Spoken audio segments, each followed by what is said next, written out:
ప్రభు అయిన యేసుక్రీస్తు నామంలో మీకు అందరికీ వందనాలు తెలియజేస్తున్నాను. మానవ సిద్ధాంతం 9వ భాగాన్ని మనం చూద్దాం. ఈ 9వ భాగంలో నైతికత మరియు ఆధ్యాత్మిక బాధ్యత గురించి నేర్చుకుందాం.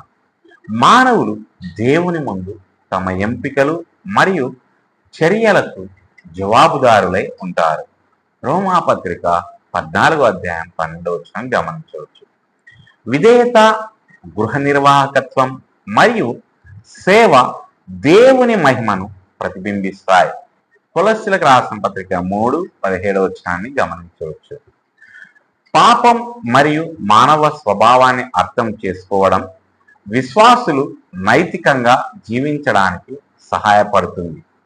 గలతీ 5వ అధ్యాయం 19 నుంచి 21 వచనం దాకా మనం గమనించవచ్చు. ఆధ్యాత్మిక వృద్ధికి పరిశుద్ధాత్మతో సహకారం అవసరం. ఫిలిప్పీలకు రాసిన పత్రిక 2వ అధ్యాయము 12 నుంచి 13 వచనాలు గమనించవచ్చు. దేవుడు ఈ మాటలను దీవించును గాక. ఆమేన్.